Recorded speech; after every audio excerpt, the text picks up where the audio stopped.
Hi, Dan and Benji. This is Art Eddie from Art of Fatherhood. We were at a roundtable with a couple of the talent like Gate and Tony and Bobby, and they love working with you. They love your work, and I loved the first four episodes. I'm guessing everyone here did as well. How much fun and leeway did you guys have mixing up the different characters and planets and ships? And was there an easy one, and was there one that was like super hard to like get through? Um, I mean, luckily we didn't really have trouble getting anything through or not. Like from the jump, Lucasfilm and Lego and everyone was just so supportive with this wild idea that we had of just mashing everything up. They wanted this to be a celebration for the big 25th anniversary of Lego Star Wars, like this iconic partnership between these two awesome brands. But as part of that celebration, we really wanted to uh, recreate the way kids and honestly adults too play with their Lego, which is you take the big bin, you dump it on the ground, and you just mix and match. You don't just act out the movie as it scene by scene in proper order. No, you've got timelines are all mixed up, ships are mixed up, good guys are bad guys are good. Like that's just part of it. It's inherent to what Lego Star Wars is. And so with that in mind, it was kind of we had free reign to in this mashed up galaxy do whatever we felt seemed right. I can tell you the part that took the longest time, and I think that was the most challenging, but ultimately the most rewarding, was the actual removal of the cornerstone sequence where we really see the galaxy get rebuilt for the first time. That was a lot of time spent figuring out what does this look like visually. I have to give incredible props to Chris Buckley, our amazingly talented director, as well as everyone at Atomic Cartoons, who really, from the beginning, we knew that that sequence had to work.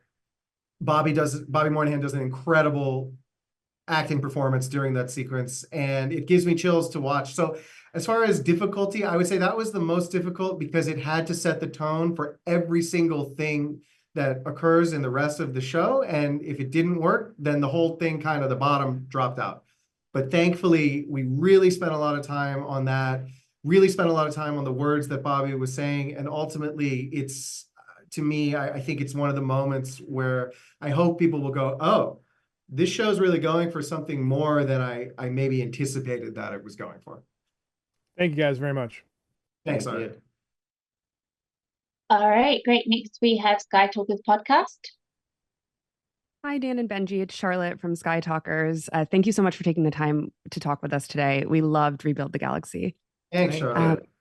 Yeah, Mark Hamill was a consulting producer on the show and a voice acting legend. It was so cool to see him in the show and play this awesome version of Luke Skywalker. How did his involvement in the show come about, and what was that process like?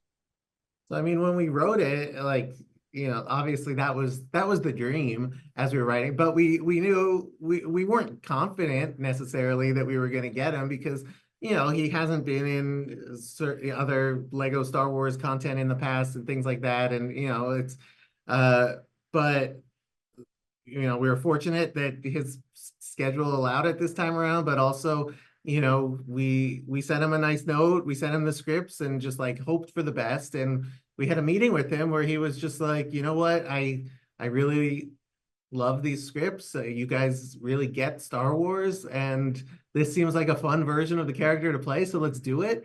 And we were really, I mean, we're still pinching ourselves about it. Like it was surreal to sit there and watch him, you know, become Luke Skywalker in front of our eyes. And in terms of the consulting, like we talked through it with him. He had the reality is he knows Luke Skywalker better than we could ever write.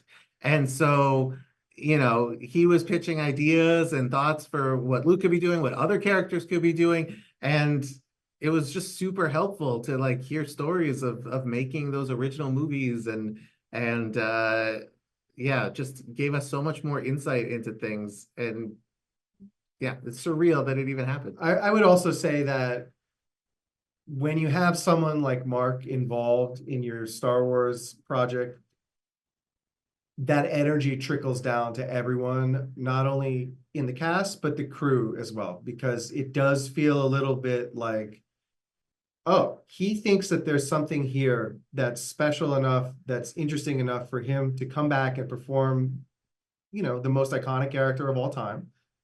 And we all felt really challenged to live up to that legacy and to really put our all into it. Down the line, the storyboard artist, the editor, the sound engineers, every single person, when they heard that Mark was involved, the response was universally like, oh, well, then I better bring my A game. And that's how we felt. And that's the legacy of that Mark brings to something like this. Great. Next up, we have Keith and Kawan. Hi, Dan and Benji. This is Keith and Kerwin of Father Son Galaxy. Hi, nice to meet you guys. Nice to meet you. We love the show. And we admire your creativity with flipping the characters, the storylines of some of our familiar characters, like making Admiral Akbar a clone trooper and Jar Jar a Dark Lord. What other characters did you have in mind to change that did not make it into the series? We had a really funny sequence with Poe Dameron as a parking valet that kind of slows down the action when they're running toward Yesi's ship. And he kind of gets in their way and is sort of very... Instead of the greatest pilot in the galaxy, our Poe was the greatest Parker in the galaxy. And that was a fun one. I mean, there were a lot of fun things. That one was one that I really was sad to lose, but ultimately someone eventually had to say, guys, you can't put every character that you've ever read or seen in the show. We're cutting you off. And so unfortunately that was a hard cut, but it was such a funny sequence. And so that's one that'll live in our hearts. Maybe someday that version of Poe will reappear. It was really nice to see like deleted scenes of all the characters that didn't make it into the show. Yeah, I wish. I mean, there was so much stuff that I wish that I could share with you. You know, at a certain point, you realize you're writing way too long, and then you gotta reel it in. You gotta reel it in, or everyone's gonna be mad at you, and so you gotta stop. So I did compare it before to a Toys R Us shopping spree. It was kind of like running down the aisles, being like this one and this one and this one and this one. And then you get to the register and you go, oh, we got too much stuff. We got too much. We did too much. We gotta dial it back. But everything that remained was the stuff that we said, we can't lose this. There's no way to lose it. Thank you. Great. Next up, we have Brian Young, Full of Sith. Yeah, this is Brian with Full of Sith. One of the things I noticed, I was really blown away by how, like, this was not what I was expecting based on, like, the ads and stuff. And I was really struck by how, on the surface, it feels very much like, okay, we're rebuilding the galaxy, but it gets much more subtle and clever than that, even with, like, the structure of the story, where there's elements that of the structure, like in these 4 episodes of all of the Star Wars movies and all the major plot beats that make it into the structure that you don't always, you know, hang a lantern on. They're just happening very organically. And I'm wondering, from a writing perspective, how you approached sort of remixing the story beats that we all know so much in Star Wars in a way that work here organically without, you know, sort of pointing at it and making it so apparent, because I think some of them, like, I was rewinding and going like, wait, did they really do that? Because they fly by so elegantly. I think that it was really important to us to say, okay, what is a great Star Wars story? And more specifically, what is a great Lego Star Wars story? Which I think is its own tonality and its own thing, and I think allows for comedy and commentary and referential humor that is unique to Lego Star Wars. So we sort of started there. But then we said, let's break down the archetypical, powerful moments from each of those movies and each of those shows. Why do they function? What functions about them? What kinds of characters and relationships need to be present within those moments in order for it to become iconic? And so you are right that we really said, okay, you know, this moment is a little bit like that moment that's so terrific in Revenge of the Sith. So what's our version of that? What's the Lego Star Wars version of Obi-Wan and Anakin sort of final confrontation in Revenge of the Sith? How can that now be applied to the brother dynamic of Sig and Dev? Okay, what are some of those iconic shots? What are the, for instance, Luke Skywalker, after they fight Darth Jar Jar in sort of that fish guts area down beneath the Mos Eisley Marina, we said, you know, this version of Luke is very different than the Luke that we're familiar with, but there's something intrinsic to the character and to the soul of Luke Skywalker that's going to make him a hero, that's going to make him leave Tatooine no matter what. And if you look on the wall, there's an architectural detail of the binary suns of Tatooine. And so that's a little bit of a nod to, there is a power in this sort of mythical storytelling that goes between these worlds and runs in parallel, even though it's not our Luke Skywalker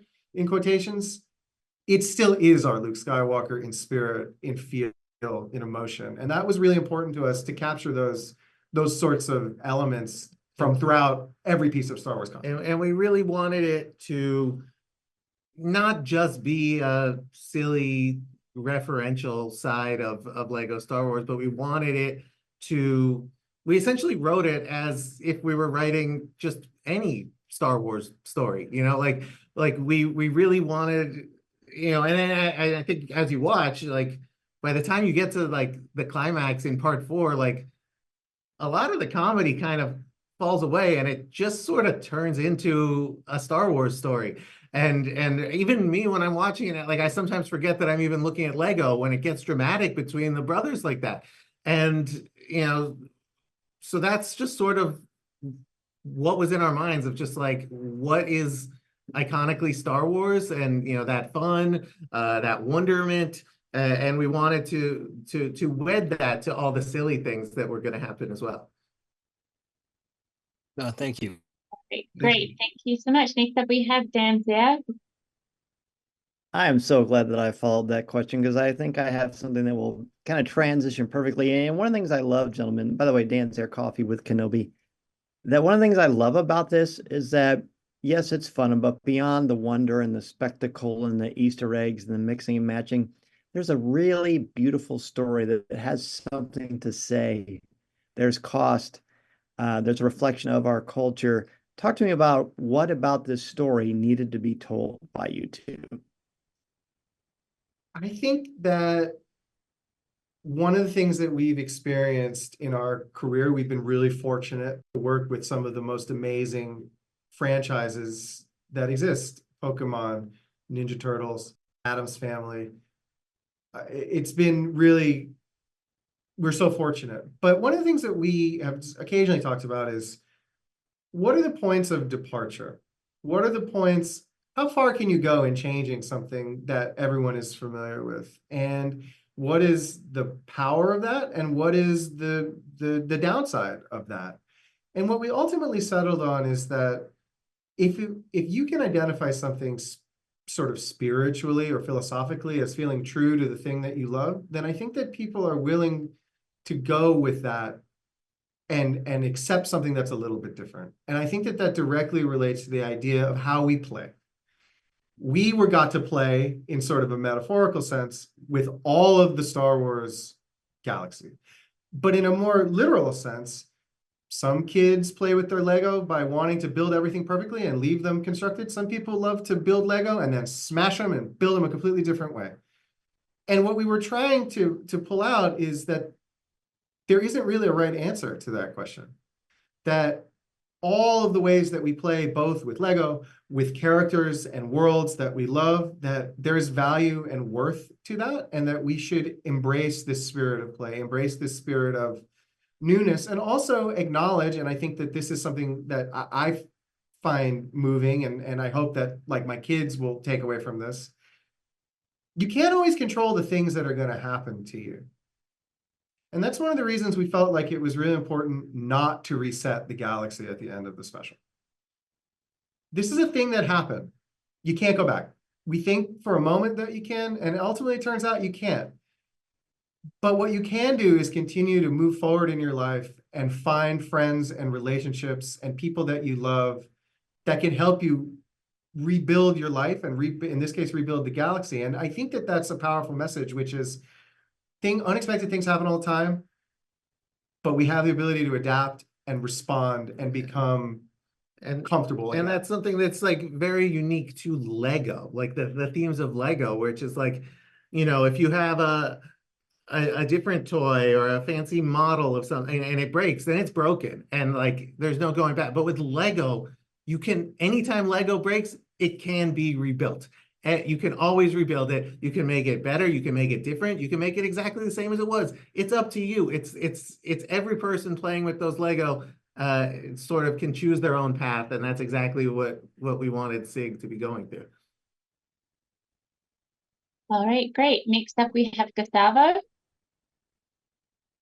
Hi guys, Gustavo from Pride of the Force. Thank you for taking the time to talk to us. I guess I'm gonna just keep this through line that we've been talking about, because my question is in a way about SIG, fandom and storytelling in general. Because when we look at SIG at the beginning of the special, he's very much the opposite of Luke, where Luke is looking into the sunset, wanting to make his new adventures and, travel outside of Tatooine. SIG wants to stay in his planet and just retell the same old stories and kind of stay in that safe place. And for me, it was very interesting to just watch how then this special was developing, because as we like kind of see where the media landscape is nowadays with this cycle of nostalgia where media kind of wants to tell the same stories, and a lot of fans also want the same safe stories.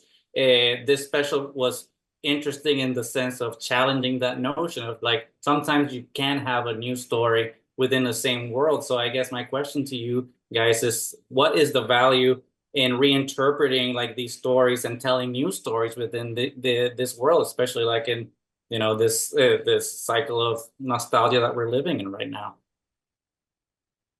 I think you really have identified something that we very much talked a lot about when we set out to remix and rebuild the Star Wars galaxy. And I think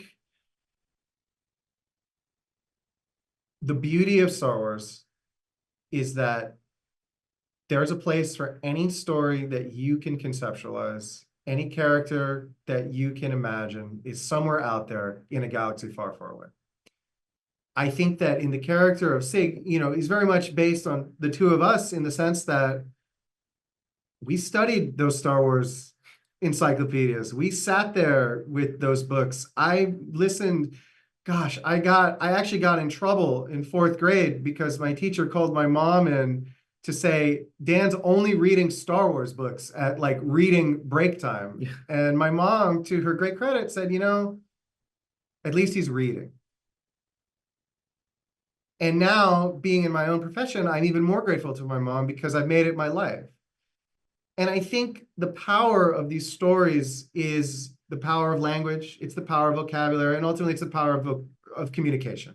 That I can go somewhere around the world, I can go to Japan, or I can go to Egypt, or I can go to Denmark, and I can talk to someone about General Grievous and what a funny character that guy is. But at the same time, I think that we as fans, when you live in this space long enough, you do seek out new stories, new iterations, new flavors, nuance, differences. And what we found with this special is that we actually had the perfect delivery system to explore what it means to tell a new story, what it means to think that you know everything and to find you don't know anything.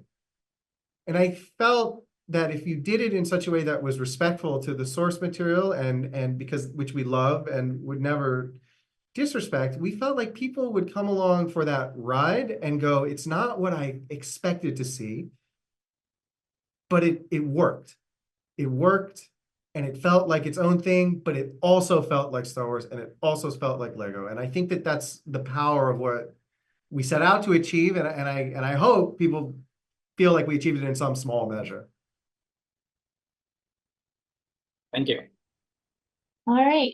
So unfortunately, we only have time for one more question. So go ahead, Victor. Yeah, and Benji, thank you very much for your time today. It's funny how you mentioned the dropping the bag of Legos. The second grade class that I work with, when they have their free day, that's the first thing they do. They grab the bag, drop it, and they all just start building different things every time that I've been in the classroom.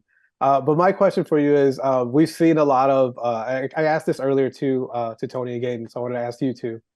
We see a lot of familiar vehicles and familiar characters in Rebuild the Galaxy, but if you two had the chance to rebuild any Star Wars vehicle from the galaxy for yourselves, which vehicles would you choose to rebuild and to remix? Oh man, I mean, I think a lot of our favorites we put into the show. Like I think my personal favorite is the Sandcrawler with the AT-AT legs. That was, I just had an image of that in my mind, and then the animators and designers did an amazing job making that happen. I would love to ride down the freeway with one of those. For me, it was the Ewok bounty hunter ships. I love the organic components on the Y-Wing. It was a pet idea that we had for a long time about what if an Ewok really did figure out how to fly. And I'm really so thrilled with the job that Chris Buckley and everyone at Atomic Cartoons did bringing that to life. I feel bad that some people didn't get to ask a question, so maybe we could do like a lightning round for the people that didn't get to ask a question, and we could maybe answer like a short question. Thank you. Yes, sure, go ahead. Thank you. Make it really quick, guys. Really quick. All right, James so go James and then Alex. Yeah, James from Jedi News here. I just want to say, as a Lego ambassador for over 10 years, you've done an absolutely fantastic job, and you've brought these characters to life, and the story is really, really captivating. And obviously, it's got a great lesson for all of us as well. I just wanted to know about the actual 3 sets that have come out. How involved were you in choosing those 3 sets? Because there are so many that could have been chosen. I want that flying land speeder, please. And do you think we'll get any more of those? I mean, I'm a hardcore Lego nerd, and it was a dream come true to be involved with the sets. Like, yeah, we were at the ground floor of, like, meeting with the designers and talking about what was in the show and what sets could possibly be. It was very hard to pick what the 3 would be, but yeah, like it's been a dream, and I hope we can do more. Because yeah, I always dreamt that I would get Lego sets made out of something I wrote, but I never thought I would be directly involved with the Lego sets like I am on this. And so it's very surreal. All right, lightning round. Okay, last one. Hi, Alex from Star Wars Explained. In addition to Mark Hamill, you had so many returning cast members: Sam Witwer, Phil DeMar, Kelly Marie Tran, Ahmed Best, Naomi Aki. So most of them are playing against their character's original type. Do you have any fun stories from the recording booth as these actors settled into new versions of familiar characters?